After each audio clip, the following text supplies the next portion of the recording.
வணக்கம். இந்த வீடியோவை நீங்கள் முழுசாக பார்த்தீங்கன்னா கண்டிப்பாக வரக்கூடிய எக்ஸாமில் ஒரு கொஸ்டின்ஸ் கன்ஃபார்ம் அடிக்கலாம். ஸோ அப்படி என்ன இந்த வீடியோவில் முக்கியமானது இருக்குது அப்படின்னு கேட்குறீங்களா? ஸோ இந்திய அரசியலமைப்பினுடைய முதல் வகுப்பை நம்ம பார்க்க போகிறோம். இந்த வகுப்பில் இந்திய அரசியலமைப்பின் வளர்ச்சி அப்படின்ற ஒரு டாப்பிக்கில் இந்திய அரசியலமைப்பு உருவாகிறதுக்கு முன்னாடி அதனுடைய வரலாற்றின் பின்னணி என்ன, அதற்கு முன்னாடி என்னென்ன சட்டங்கள்லாம் உருவானது, அதில் இருந்து கண்டிப்பாக ஒரு கொஸ்டின்ஸ் கேட்பாங்க. ஸோ அதனால் இந்த வீடியோவை முழுசாக பாருங்கள். இதில் என்னென்ன பாடத்திட்டங்கள் இருக்குது அப்படின்னும்போது வரலாற்றின் பின்னணி, இந்தியா சுதந்திரமாக இருக்கிறதுக்கு முன்னாடி என்னென்னலாம் நடந்துச்சு முக்கியமானது, அது ஒரு பேசிக்கை பார்த்துக்கிறோம். அப்புறம் பிரிட்டிஷ் ஆட்சியின் கீழே அப்புறம் இந்திய சுதந்திரம் நம்மளுக்கு கொடுத்தாங்க. அதுக்கப்புறம் ஒரு 12 விதமான சட்டங்கள் கொண்டு வந்தாங்க. பட்டய சட்டம், பிட் இந்திய சட்டம், அப்புறம் இன்னொரு பட்டய சட்டம், அது மாதிரி 2-3 பட்டய சட்டங்கள், அப்புறம் இந்திய அரசு சட்டம். அதிலலாம் ஒவ்வொரு இதுலேயும் ஒரு புது புது திட்டங்கள், புது புது விஷயங்களை அறிமுகப்படுத்தியிருப்பாங்க. ஸோ அப்போ இது மாதிரிலாம் கேட்பாங்க. இப்போ ஃபார் எக்ஸாம்பிள் இந்திய அரசு சட்டம், இது இந்திய ரிசர்வ் வங்கி நிறுவப்பட்டிருக்கும் 1935ஆம் ஆண்டு. ஸோ அப்போ இந்த இந்திய ரிசர்வ் வங்கி எந்த சட்டத்தின் கீழ் உருவாக்கப்பட்டது, அந்த மாதிரி கொஸ்டின்ஸ்லாம் கேட்பாங்க.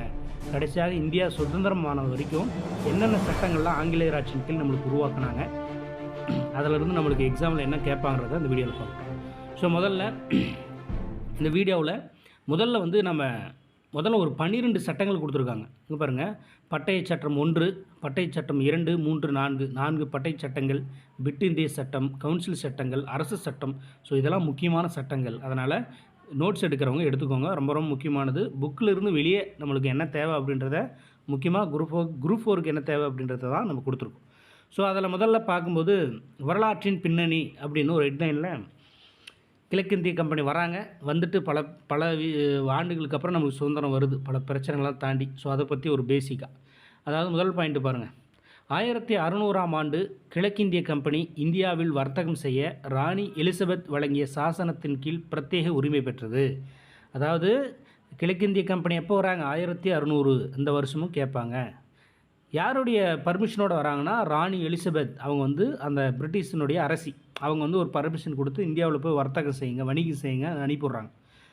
1600 வராங்க. அதுக்கப்புறம் 165 ஆண்டுகள் கழித்து திவானி உரிமை அப்படின்னு ஒரு உரிமையை அவங்க பெறுறாங்க. கேட்பாங்க, திவானி உரிமை கிழக்கிந்திய கம்பெனிக்கு கொடுக்கப்பட்ட ஆண்டு எதுனா 1765. இந்த திவானி உரிமை அப்படின்னா என்னென்னா, ஃபஸ்ட்டு இந்தியாவில் ஏதோ ஒரு இடத்துல மட்டும் வணிகம் செஞ்சுட்டு இருந்தாங்க.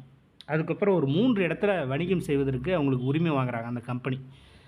அதுதான் 1765ஆம் ஆண்டு பீகார், வங்காளம் மற்றும் ஒரிசாவின் திவானி உரிமையை கம்பெனி பெற்றது. அதாவது பீகாரில் வங்காளம், ஒரிசா இந்த 3 இடத்துலையுமே வருவாய் மற்றும் சிவில் நீதிமன்றம் மீதான உரிமைகள், அவங்களுக்குன்னு ஒரு உரிமை வாங்குறாங்க. 165 ஆண்டுகள் கழித்து நம்மளுக்கு நீதிமன்றம்லாம் உருவாக்குறாங்க, வருவாய் ஈட்டுறதுக்கு. அந்த மாதிரி அந்த உரிமைகள் 3 இடத்துல வாங்குறாங்க. இதன் மூலம் கிழக்கிந்திய கம்பெனி ஒரு பிராந்திய சக்தியாக உருவெடுத்தது. அதுக்கு முன்னாடியே ஏதோ ஒரு இடத்துல மட்டும் இருந்தாங்க. இப்போ 3 இடத்துல பர்மிஷன் வாங்கின வரைக்கும் அங்கங்கே அவங்களுடைய பவர் அதிகமாகுது. அதனால் பிராந்திய சக்தியாக உருவாகுது. பிராந்திய சக்தினா இப்போ தமிழ்நாடு அப்படின்னா ஒரு பிராந்தியம், இந்தியாவில் ஒரு பிராந்தியம். தமிழ்நாடு, கேரளா, கர்நாடகா அந்த மாதிரி. அப்போ அந்த காலத்தில் சென்னை மாகாணம், பம்பை மாகாணம், அந்த மாதிரி பீகார், வங்காளம், ஒரிசா அப்படின்னு ஒரு குட்டி குட்டி இடத்துல அவங்க சக்தியாக உருவெடுக்கிறாங்க. அதான் பிராந்திய சக்தியாக உருவெடுக்கிறாங்க. அதுக்கப்புறம் பல ஆண்டுகள் கழித்து 1857 பெரும்புரட்சி நடக்குது. கிழக்கிந்திய கம்பெனி நம்மளுக்கு ஆங்கிலேயர்கள் பயங்கரமான சட்டங்களை கொண்டு வந்து நம்மளை ரொம்ப அடிமைப்படுத்த பார்த்தாங்க. அதான் பிரிட்டிஷ் கிரீடத்தின் நேரடி ஆட்சி 1858 வருது. விக்டோரியா மகாராணியின் பேரறிக்கை அப்படின்னு நம்ம புக்கில் படிச்சிருக்கோம். ஸோ அதுதான் அவங்க தான் நேரடியாக ஆட்சி செய்யணும், நேரடியாக அவங்களுடைய கட்டுப்பாட்டில் அந்த கிழக்கிந்திய நிறுவனம் வரும்னு பார்க்குறாங்க. அது எதனால் வருதுன்னா, 1857ஆம் ஆண்டு நடைபெற்ற சிப்பாய் கழகத்திற்கு பிறகு 1858 பிரிட்டிஷ் அரசு இந்தியாவின் ஆளுகையை நேரடியாக ஏற்றுக்கொண்டது. ஏன்னா நிறைய கட்டுப்பாடுகள் விதித்ததுனால இராணுவ வீரர்கள்லாம் கிளர்ச்சி செஞ்சு, அந்த கிளர்ச்சியின் விளைவாக இனிமேல் கிழக்கிந்திய கம்பெனி உங்களுக்கு எது கண்ட்ரோல் பண்ணாதப்பா, உங்களுக்கு எந்த விதிமுறைகளும் விதிக்காது, இனிமேல் அவங்கள நாங்கள் இங்கேருந்து நாங்கள் கண்ட்ரோல் பண்ணிக்கிறோம், எங்கள் கட்டுப்பாட்டில் நாங்கள் பார்த்துக்குறோம் அப்படின்ட்டு நம்மளுக்கு சமாதானப்படுத்துறதுக்கு ஒரு சட்டத்தை கொண்டு வராங்க. அதான் 1858 ஒரு அறிக்கை வெளியிடுறாங்க. அப்புறமேட்டுக்கு பல இது முடிஞ்சதுக்கப்புறம் 1947 ஆகஸ்ட் 15ஆம் தேதி இந்தியா சுதந்திரம் வாங்குது. இதுதான் நடந்தது. சும்மா சின்ன சுருக்கம். இப்போ அதுக்கு முன்னாடி என்னென்னலாம் நடந்து கடைசியாக சுதந்திரம் வாங்குறதுக்குள்ளே என்னென்ன சட்டங்கள்லாம் நம்மளுக்கு சாதகமாக கொடுத்தாங்க, ஏன் நம்மளுக்கு இந்த மாதிரி சட்டங்கள்லாம் உருவாக்கி கொடுத்தாங்கன்னா, அவங்க நம்மளை ஆதிக்கம் செலுத்திட்டு இருந்தாங்க. அப்போ இருந்தே நம்ம ஆளுங்க எதிர்ப்பு தெரிவித்திருக்கும்போது நம்மளை சமாதானப்படுத்துவதற்காக சின்ன சின்ன அறிவிப்புகளை நம்மளுக்கு கொடுத்தாங்க. இதெல்லாம் பார்க்க நம்ம அவங்க கூட சண்டை போட மாட்டோம். ஸோ சின்ன சின்ன அடிமைப்பட்டு இருந்தோம். அவங்க ஒவ்வொரு சின்ன சின்ன அந்த கை விலங்க அறுத்து விடும்போது நம்ம கொஞ்சம் அப்படியே அமைதியாக வந்தோம். நம்மளை வந்து அப்படியே சமாதானம் நைஸ் பண்ணுறதுக்காக சின்ன சின்ன சட்டங்களை கொண்டு வந்தாங்க. அந்த சட்டங்களை பற்றி தான் இந்த வீடியோவில் தெளிவாக பார்க்க போகிறோம். பட்டய சட்டம், அதாவது அதுக்கு வந்து ஒழுங்குமுறை சட்டம் அப்படின்னு ஒரு பேர். ஏன்னா ஒழுங்குபடுத்துகிறாங்க. இதுக்கு முன்னாடி எப்படியோ இருந்தது, அதிகாரம் பயங்கரமாக இருந்தது, நம்மளை அடிமைப்படுத்திருந்தாங்க. ஸோ அதிலேருந்து நாங்கள் உங்களுக்கு கொஞ்சம் கொஞ்சமாக எங்களுடைய குறைகளை ஒழுங்குபடுத்துகிறோம், எங்களுடைய அந்த சட்டத்திட்டங்களை ஒழுங்குபடுத்தி உங்களுக்கு ஒரு சலுகைகளை கொண்டு வரோம் அப்படின்னு கொண்டு வந்தோம். அதனால தான் பட்டய சட்டம், அதுக்கு இன்னொரு பேர் ஒழுங்குமுறை சட்டம். 1773 முதல் பட்டய சட்டம், ரொம்ப முக்கியமான வருஷம். இதில் என்னென்ன சிறப்புனா, வங்காள கவர்னர் பதவி வங்காள கவர்னர் ஜெனரல் என மாற்றப்பட்டது. அதாவது governor of general of Bengal. முதல்ல வங்காள கவர்னர் இருந்தது, அதுக்கப்புறம் வங்காள கவர்னர் ஜெனரல் என மாற்றப்பட்டது. இதை பற்றி வரலாறில் படிக்கும்போது ரொம்ப டீட்டெயிலாக இருக்கும், ரொம்ப கண்டென்ட்லாம் இருக்கும். நம்மளுக்கு பாலிடிக்ஸை பொறுத்தவரையிலே இதுக்கு முன்னாடி என்ன நினச்சுன்னு ஒரு பேசிக்காக தெரிஞ்சுட்டு வந்தால் போதும். ஸோ இப்படின்னு கேள்வி கேட்பாங்க. வங்காள கவர்னர் பதவி வங்காள கவர்னர் ஜெனரல் என மாற்றப்பட்டது எந்த சட்டத்தின் கீழ் அப்படின்னா, பட்டய சட்டம் 1 ஒழுங்குமுறை சட்டம். அடுத்து 2வது பாயிண்ட் பாருங்கள். 1774 கல்கத்தாவில் ஒரு தலைமை நீதிபதி மற்றும் 3 நீதிபதிகள் கொண்ட தலைமை நீதிமன்றம் ஏற்படுத்தப்பட்டது. அதாவது உச்சநீதிமன்றம் தான் தலைமை நீதிமன்றம். Supreme court of Calcutta. நம்மளுக்கு சுப்ரீம் கோர்ட்டுனா உச்சநீதிமன்றம், ஹைகோர்ட்னா உயர்நீதிமன்றம். அப்போ முதல்ல நம்மளுக்கு சுப்ரீம் கோர்ட் உச்சநீதிமன்றம் எங்கே உருவாக்குச்சுன்னா கல்கத்தாவில், வருஷம் 1774. இது எந்த சட்டத்தின்படி நம்மளுக்கு உருவாக்குனாங்க அப்படின்னா, ஒழுங்குமுறை சட்டம், அதாவது முதல் பட்டய சட்டத்தின்படி. இதெல்லாம் கேட்பாங்க, முக்கியமான கொஸ்டின்ஸ். இதை பார்த்துங்க. அடுத்தது 3வது பாயிண்ட். வங்காள கவர்னர் ஜெனரல் கீழ் சென்னை மற்றும் பம்பாய் கவர்னர்கள் வந்தனர். இப்போ வங்காளத்தில் மட்டும் கவர்னர் ஜெனரல் இருந்தார். அதாவது அவர் யாருன்னா ஒன்றும் இல்லை, ஆளுநர் தான், நிர்வாக ஆளுநர்னு சொல்லுவாங்க அவர். நமக்கு எப்படி இப்போ ஆளுநர் மாதிரி அப்புறம் நம்ம கண்ட்ரோல் பண்ணுறவர். ஆளுநர் இருக்கிறாங்கனாவே அவங்களுக்கு மேலே யாரோ ஒருத்தர் இருக்காங்கன்னு தான் அர்த்தம். நல்லா புரிஞ்சுக்குங்க. இப்போ நம்மளுக்கு ஆளுநர் இருக்காருன்னா அவருக்கு மேலே மோடி இருக்கார், பிரதமர். அதே மாதிரி தான் அந்த இடத்துல கவர்னர் ஜெனரல் இருந்தாலும் அவங்களுக்கு மேலே அந்த பிரிட்டிஷினுடைய அரசு இருந்தது, அவங்க கண்ட்ரோல் பண்ணுவாங்க. ஸோ இப்போ வங்காளத்தில் மட்டும் இருந்தது. அதுக்கப்புறம் சென்னையிலும் பம்பாயிலும் அதே மாதிரி கவர்னர்களை உருவாக்குறாங்க. ஆனால் அந்த வங்காள கவர்னர் ஜெனரல் கீழே அவங்க வேலை பார்த்துட்டு இருந்தாங்க, அவங்களுக்கு கீழே அப்படி வேலை ஆனால் அவர் தான் மெயின். அடுத்து 4வது பாயிண்ட். வங்காள கவர்னர் ஜெனரலுக்கு உதவ 4 பேர் கொண்ட கவர்னர் ஜெனரல் கவுன்சில் அல்லது நிர்வாக குழு ஏற்படுத்தப்பட்டது. Executive council. அதாவது இப்போ கவர்னர் ஜெனரலுக்கான ஒரு பெரும் பொறுப்பு, அவங்களுக்கு நிர்வாகத்தில் உதவி செய்வதற்காகவே ஒரு குழு உருவாச்சு. அந்த குழு தான் அந்த நிர்வாகத்துக்கு உண்டான அத்தனை வேலைகளையும் செஞ்சு கொடுக்கும். எத்தனை பேர்னா 4 பேர் கொண்ட குழு, ஞாபகம் வச்சுக்கோங்க. அடுத்து கிழக்கிந்திய கம்பெனியை மேற்பார்வை செய்யும் அதிகாரம் இங்கிலாந்து மன்னரின் இடமிருந்து இங்கிலாந்து பாராளுமன்றத்துக்கு மாற்றப்படுறது. ஸோ இப்போ கிழக்கிந்திய கம்பெனின்னு ஒன்று இருக்குது. அவங்க தான் நம்மளை வந்து நிறைய அவங்க இஷ்டத்துக்கு ரூல்ஸ் போடுறாங்க, அவங்க இஷ்டத்துக்கு கட்டுப்பாடுகள் விதிக்கிறாங்க. அதனால் மக்கள் எல்லாம் கிளர்ச்சி செய்கிறாங்க. அதனால் என்ன பண்ணாங்க, சரிப்பா அவங்க கையில் விட்டால் தான் இப்படி பண்ணுறீங்க, அந்த மக்கள் வந்து நம்ம மேலே எதிர்த்து பண்ணுறாங்க. ஸோ அதனால் நம்மளை சமாதானப்படுத்துறதுக்கு ஓகே, இனிமேல் அவங்க பக்கம் விட மாட்டோம், நாங்கள் தானே அவங்கள அனுப்பிவிட்டோம், அதனால் நாங்கள் வந்து மேற்பார்வை செய்கிறோம் அப்படின்ட்டு அந்த இங்கிலாந்து பாராளுமன்றமே அந்த பணியை செய்ய ஆரம்பிச்சு. அதாவது இதுக்கு முன்னாடி விக்டோரியா எலிசபெத் ராணி தான் அனுப்பிவிட்டாங்க. அவங்க வந்து தான் அவங்களுக்கு எல்லாமே கண்ட்ரோல் பண்ணிட்டு இருந்தாங்க. ஸோ ஒருத்தர் பண்ணுறதுனால அது ஒரு அதிகார வர்க்கமாக இருக்கிறதுனால அந்த பாராளுமன்றமே அந்த இதை எடுத்துக்குது. ஸோ அதுதான் அவங்க சொல்ல வராங்க. கிழக்கிந்திய கம்பெனியை மேற்பார்வை செய்யும் அதிகாரம் இங்கிலாந்து மன்னரிடமிருந்து இங்கிலாந்து பாராளுமன்றத்திற்கு மாற்றப்பட்டது. இதெல்லாம் சொல்லி இது எந்த சட்டத்தின் கீழ்னு கேட்டாங்கன்னா ஒழுங்குமுறை சட்டம், பட்டய சட்டம் 1. ஓகேங்களா? சின்ன இதில் எழுத்து மிஸ்டேக்ஸ் இருக்கும், அது வந்து நம்ம டைப் பண்ணும்போது கொஞ்சம் அது மாறிடுச்சு. சரி பார்த்துக்கோங்க, அப்புறம் சரி பண்ணிக்கலாம். அடுத்து 2வது பிட் இந்திய சட்டம் 1784. ஞாபகம் வச்சுக்கணும், பிட் இந்திய சட்டம் 1784. இதில் என்ன சொல்லியிருக்காங்க, கிழக்கிந்திய கம்பெனி இந்தியாவில் கைப்பற்றப்பட்ட பகுதிகளின் பெயர் பிரிட்டிஷ் இந்திய பகுதிகள் என மாற்றப்பட்டது. ஃபஸ்ட்டு அவங்க வந்து இந்தியாவில் சில இடங்களை கைப்பற்றி அவங்க இடம்னு சொல்லிட்டு இருந்தாங்க, அது வந்து கிழக்கிந்திய கம்பெனி இடம் அப்படின்னு சொன்னால் நம்ம தான் கோவப்படுறன்றதுனால, எங்கள் நாட்டில் வந்து எங்கள் பகுதியில் கைப்பற்றி உங்கள் பேர் வச்சுக்கிறீங்களா அப்படின்றதுக்காக நம்ம கோவப்பட்டு பிரச்சனை வரைக்கும் நம்மளை சமாதானப்படுத்த ஒரு பேர் உருவாக்குறாங்க, பிரிட்டிஷ் இந்திய பகுதிகள் அப்படின்னு. அப்போ பிரிட்டிஷையும் அவங்க அதில் ஆட் பண்ணுறாங்க, இந்திய பகுதின்னு சொல்லி நம்மளை சமாதானப்படுத்துகிறாங்க. அடுத்தது 2வது பாயிண்ட். இந்திய நிர்வாகத்தை மேற்பார்வையிட இங்கிலாந்தில் இயக்குனர் மற்றும் கட்டுப்பாட்டு குழு ஏற்படுத்தப்பட்டது. இப்போ போன சட்டத்தில் இந்திய பாராளுமன்றம் அந்த பொறுப்பை எடுத்துக்கிச்சு. பாராளுமன்றம் எடுத்துக்கினா அந்த பாராளுமன்றத்தில் இருக்கிறவங்களாம் வந்து இங்கே வந்து எல்லா வேலையும் செய்வாங்களா? ஸோ அதனால் அவங்களுக்குன்னு ஒரு இயக்குனர் கட்டுப்பாட்டு குழு ஏற்படுத்தினாங்க. அங்கேருந்து ஒரு இயக்குனர் உருவாக்கி அவங்க கட்டுப்பாட்டுக்குழு உருவாக்கி, இப்போ இந்தியாவில் இதெல்லாம் பாருங்கப்பா, இந்த வேலையெல்லாம் செய்யுங்கப்பா அப்படின்னு போர்ட் ஆஃப் கண்ட்ரோல் அப்படின்னு ஒரு குழுவை ஏற்படுத்தினாங்க. அது எந்த சட்டத்தின் கீழே? பிட் இந்திய சட்டம். ஏன் அந்த பிட் இந்திய சட்டம்னா, பிட்டுன்ற ஒரு அப்போ இருந்திருப்பார், அதனால் சட்டம் உருவாக்குனதுனால அந்த பேரை அவருக்கு வச்சுட்டாங்க. அடுத்து இரண்டாவது பட்டய சட்டம் 1813. இந்த பட்டய சட்டம் பாருங்கள், முதல் பாயிண்ட், இந்திய கல்வி வளர்ச்சிக்காக ஆண்டுக்கு 1,00,000 நிதி ஒதுக்கீடு செய்யப்பட்டது. இது கண்டிப்பாக கேட்டிருக்காங்க ஒரு எக்ஸாமில். இந்தியர்களுடைய கல்வி வளர்ச்சிக்காக ஆண்டுக்கு 1,00,000 ரூபாய் நிதி ஒதுக்கீடு செய்யப்பட்ட சட்டம் எதுனா பட்டய சட்டம் 2 1813. ஓகே. அடுத்து கிழக்கிந்திய கம்பெனியின் இந்திய வணிக உரிமை நீக்கப்பட்டு அனைத்து ஆங்கில வணிகர்களும் இந்தியாவில் வணிகம் செய்ய அனுமதிக்கப்பட்டது. இந்த பட்டய சட்டம் 2ல் என்ன சொல்கிறாங்க? கிழக்கிந்திய கம்பெனி தான் வணிகம் செஞ்சு அவங்களுக்கு உண்டான உரிமையை ரத்து பண்ணுறாங்க. ரத்து பண்ணிவிட்டு அவங்க மட்டும் வரல, அந்த ஆங்கிலேயர்களுக்கு யார் இருந்தாலும் வந்து வணிகம் செய்யலாம். ஃபஸ்ட்டு வந்து அவங்களுக்கு மட்டும் பர்மிஷன் கொடுத்துருந்தாங்க.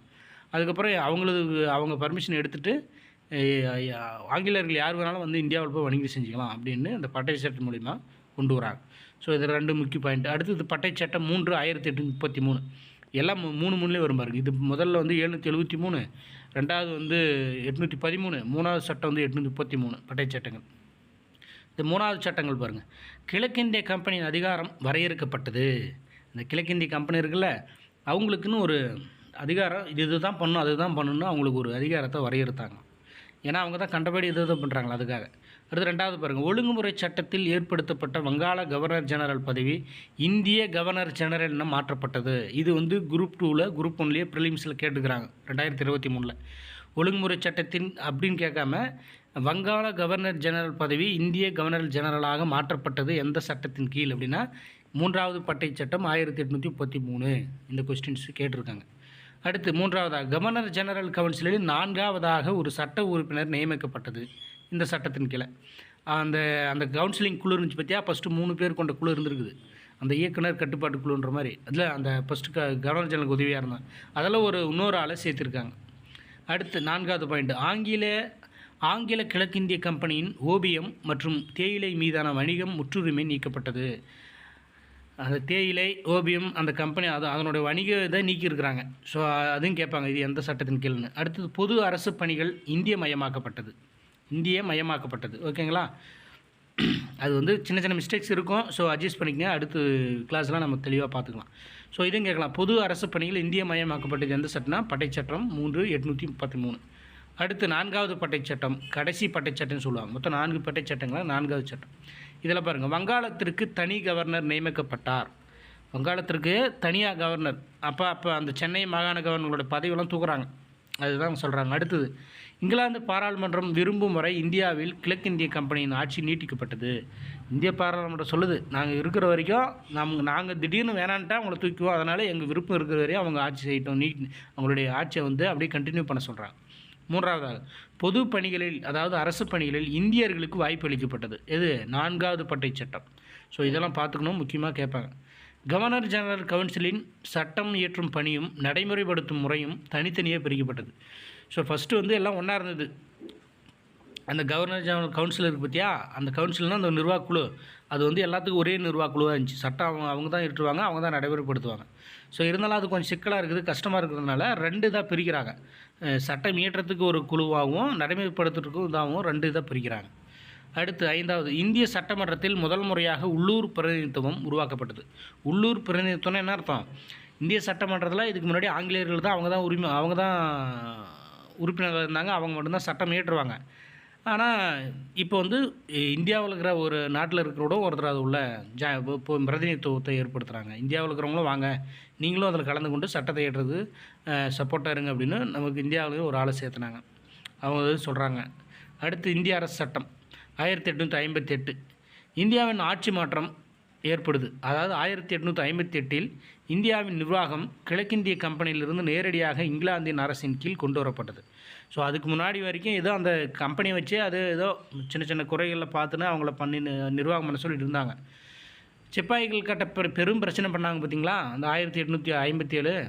அதனால் கோபம் அடைஞ்சு என்ன பண்ணுறாங்க, இனிமேல் வந்து கம்பெனி கட்ட வேலையே இல்லை, இனிமேல் நாங்களே இங்கிலாந்து அரசின் கண்ட்ரோலில் போகுது, நாங்கள் பார்த்துக்குறோம் அப்படின்னு. அதான் இந்தியாவின் முதல் அரசியாக விக்டோரியா மகாராணி அறிவிக்கப்பட்டால், அதான் விக்டோரியா மகாராணியின் பேரறிக்கைன்னு சொல்லுவாங்க இதை, இந்திய அரசு சட்டம் 1858. ஓகே. அடுத்தது பாரு, பிட் இந்திய சட்டம் ரத்து செய்கிறாங்க. அந்த பிட் இந்திய சட்டம் வந்து 1784 பிட் இந்திய சட்டத்தின் மூலம் உருவாக்கப்பட்ட இயக்குனர் மற்றும் கட்டுப்பாட்டு குழு ரத்து செய்யப்பட்டது.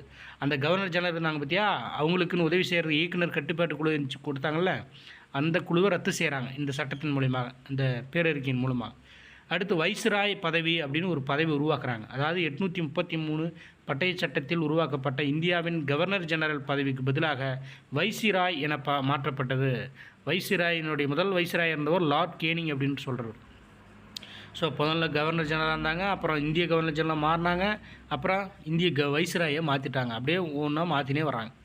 முடிஞ்சுங்களா? அடுத்து இந்திய கவுன்சில் சட்டம் 1861 முதல் கவுன்சில் சட்டம். சட்ட அதிகாரம் மீண்டும் வழங்கப்பட்டது. அது எதுக்கு வழங்கப்பட்டதுன்னு சொல்கிறாங்க பாருங்கள். 1833 பறிக்கப்பட்ட பம்பாய் மற்றும் சென்னை கவர்னர்களின் சட்டம் இயற்றும் அதிகாரம் மீண்டும் திருப்பி வழங்கப்பட்டது. அதாவது வங்காளத்துக்கு மட்டும் கவர்னரை வச்சுக்கினாங்க, மீது 2 பேர்த்த கேன்சல் பண்ணிட்டாங்கனால அவங்களுக்கு திரும்ப வந்து வாய்ப்பு கொடுத்துருக்குறாங்க, திரும்ப அவங்களுக்கு அதிகாரத்தை கொடுத்துருக்காங்க அந்த கவர்னர் ஜெனரலுக்கு. அடுத்து 2வது உறுப்பினர் எண்ணிக்கை அதிகரிப்பு. எதனுடைய உறுப்பினர்னால் இந்தியாவின் கவர்னர் ஜெனரல் கவுன்சில் உறுப்பினர்களின் எண்ணிக்கை 4லிருந்து 5ஆக உயர்த்தப்பட்டது. ஃபஸ்ட்டு அந்த கவர்னர் ஜெனரலை தூக்கிட்டு இப்போ இந்த சட்டத்தின் மூலிமா அவங்கள திரும்பவும் போட்டு, அப்போ அந்த குழுவில் இருக்கிற 4 பேர் இருந்தாங்க, இப்போ இன்னொரு ஆளை செய்திருக்கிறாங்க, 5 பேரை உயர்த்துறாங்க. ஓகேங்களா? அடுத்து சட்டம் இயற்றும் செயல்முறைகளில் முதல் முறையாக இந்தியர்களுக்கு பங்கேற்க வாய்ப்பளிக்கப்பட்டது. சட்டம் இயற்றத்தில் இங்கே பாருங்கள், இங்கே மேலே இதில் வந்து பிரதிநிதித்துவம், உள்ளூர் பிரதிநிதித்துவம்னு ஒன்று படிச்சிருப்போம். அது மாதிரி சட்டம் இயற்றுனாங்கன்னா இந்தியாவுக்குள்ளே வந்து கலந்துக்கலாம், அவங்களும் அதில் உறுப்பினர் இருக்கலாம், அவங்களுக்கும் வாய்ப்பு அளிக்கிறாங்க அப்படின்னு இந்த சட்டத்தின் மூலிமா சொல்கிறாங்க. அப்புறமேட்டுக்கு 1862 கல்கத்தா, பம்பாய் மற்றும் சென்னை நகரங்களில் உயர்நீதிமன்றம் அமைக்கப்பட்டது. ரொம்ப ரொம்ப முக்கியமான பாயிண்ட். உயர்நீதிமன்றங்கள் சென்னை, கல்கத்தா, இப்போ இருக்க சென்னை ஹைகோர்ட்டு அது 1862 கட்டண ஹைகோர்ட்டு. கல்கத்தா, பம்பாய், சென்னை 3 ஹைகோர்ட்டும் 1862 உருவாக்குனாங்க. அது வந்து இந்திய கவுன்சில் சட்டம் 1861 கீழே உருவாக்கிறாங்க. இந்த கவுன்சில் சட்டம் மூலியமாக ஒரு வருஷம் கழித்து இந்த உயர்நீதிமன்றங்களை உருவாக்கிட்டாங்க. ஸோ அதை பார்த்துக்கணும். அடுத்து 8வதாக இந்திய கவுன்சில் சட்டம் 1892. இந்தியாவில் தேர்தல் முறை அறிமுகம் செய்யப்பட்டது. மறைமுக தேர்தல். மறைமுக தேர்தல்னால் என்னென்னா நேரடி நாம் வந்து இப்போ நம்ம எம்எல்ஏவுக்கு, எம்பிக்கு ஓட்டு போடுவோம். மக்கள், இது மக்களாட்சி கொண்ட நாடு. இப்போ மக்கள் வந்து மக்கள் மூலிமா ஒரு பிரதிநிதி தேர்ந்தெடுத்து நம்ம நாட்டை ஆளுங்க, எங்களை ஆட்சி செய்யுங்க அப்படின்ற மக்கள் நேரடியாக தேர்ந்தெடுக்கிறது நேரடி தேர்தல். மறைமுக தேர்தல் என்னென்னா மக்களே அதில் பங்கு பெற மாட்டாங்க. அந்த உயர் பொறுப்பில் இருக்காங்க பார்த்தியா, உயர் அதிகாரத்தில், அவங்களே வந்து அவங்களுக்குள்ள ஒரு ஆளை தேர்ந்தெடுப்பாங்க. அதுதான் மறைமுக தேர்தல்னு சொல்கிறோம், வேறு ஒன்றும் இல்லை. சட்டம் இயற்றும் கவுன்சில் பட்ஜெட் மீது விவாதம் நடத்த அனுமதி வழங்கப்பட்டது. ஸோ இதெல்லாம் பார்த்துங்க. அடுத்து உறுப்பினர்களின் கேள்விகளுக்கு அமைச்சர்கள் பதிலளிக்கும் முறை அறிமுகப்படுத்தப்பட்டது. ஸோ இதெல்லாம் இந்த மாதிரிலாம் கேட்பாங்க. இது எந்த இதில் இப்போ உறுப்பினர் ஏதாவது கேள்வி கேட்டாங்கன்னா அமைச்சர்கள் பதில் அளிக்கணும். அதுக்கு முன்னாடியெல்லாம் கிடையாது. ஏன்னா அமைச்சர்னால் அவன் ஜெயரத் தான், உறுப்பினர்கள் யாரும் கேள்வி கேட்க முடியாத சூழல் இருந்தது. ஸோ சின்னதாக சீர்திருத்தங்களை கொண்டு வந்து பண்ணுறாங்க. அடுத்து 9வதாக இந்திய கவுன்சில் சட்டம், 3வது கவுன்சில் சட்டம் 1909 இதை வந்து மிண்டோ மார்லி சீர்திருத்த சட்டம் அப்படின்னு சொல்லலாம். ஏன்னா மிண்டோ மார்லி அப்படின்றவர் தான் இந்த கவுன்சில் சட்டத்தை உருவாக்காரு, அவர் தலைமையில். அதனால தான் மிண்டோ மார்லி சீர்திருத்த சட்டம் சொல்லலாம். இந்த சட்டம் என்ன சொல்லுதுன்னா முஸ்லீம்களுக்கு தனி இடஒதுக்கீடு வழங்கப்பட்டது. முஸ்லீம்களுக்கு தனி இடஒதுக்கீடு கேட்கலாம். முஸ்லீம்களுக்கு தனி இடஒதுக்கீடு வழங்கப்பட்டது சட்டம் எதுனா மிண்டோ மார்லி சீர்திருத்த சட்டம். அடுத்து 2வது கவர்னர் ஜெனரல் கவுன்சிலில் முதலில் இந்தியர் உறுப்பினர்களாக நியமிக்கப்பட்டனர். அந்த கவர்னர் ஜெனரல் இருந்துச்சு பார்த்தியா, அவங்களுக்கு உதவி செய்கிறதுக்கு அந்த கவுன்சிலுக்கு 4 பேர் இருந்துச்சு, அப்புறம் 5 பேரை மாற்றினாங்களே. அதில் இந்தியாவுக்கும் அதுக்கு அந்த 5 பேருமே ஆங்கிலேயர்களாக இருந்தாங்க, பிரிட்டிஷ் ஆளுங்களாக இருந்தாங்க.